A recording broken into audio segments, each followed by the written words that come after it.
यह पिशाच अभी अभी 300 साल की नींद से जागा था। तभी एक हिम्मती मादा मच्छर उड़ती हुई आई। वह सीधे उसकी गर्दन पर बैठी और जोर से एक काट लिया। अचानक उसे महसूस हुआ कि यह खून कुछ ज्यादा ही तेज है। फिर उसका पेट धीरे धीरे लाल होने लगा। पिशाच गुस्से से पागल हो गया। उसने कसम खाई कि इस मच्छर को मार कर ही रहेगा। मच्छर डर के मारे तुरंत भाग गई। पता नहीं वो कितनी दूर तक उड़ती रही। फिर मच्छर ने सड़क पर 2 लोगों को देखा। इस समय तक वह बहुत थक चुकी थी और उसका गला सूख रहा था। जैसे ही उसने नसें देखी, उसका खून पीने का मन हो गया। लेकिन सड़क पर खड़े आदमी को अभी खतरे का कोई अंदाजा नहीं था।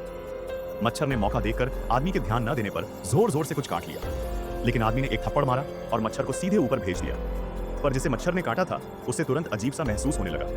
पूरा शरीर चक्कर खाने लगा। आदमी किसी तरह खुद को संभालते हुए घर लौटा। लेकिन उसे नहीं पता था कि वह अब झोंबी वायरस से संक्रमित हो चुका है। वो आदमी बिस्तर पर लेट गया। उसका शरीर बहुत ही अजीब महसूस करने लगा। उसे लगा शायद वह बीमार है। उसने एक बार आईने में देखा।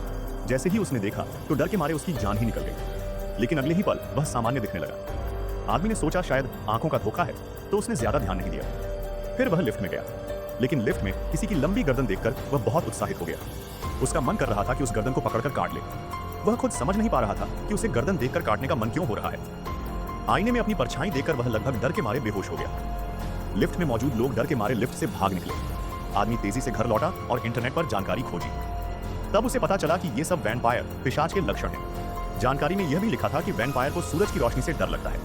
आदमी ने इसे झूठ समझा। फौरन जाकर उसने यह परखने की कोशिश की। जैसे ही उसने सूरज की तरफ देखा तो डर के मारे उसकी जान ही निकल गई।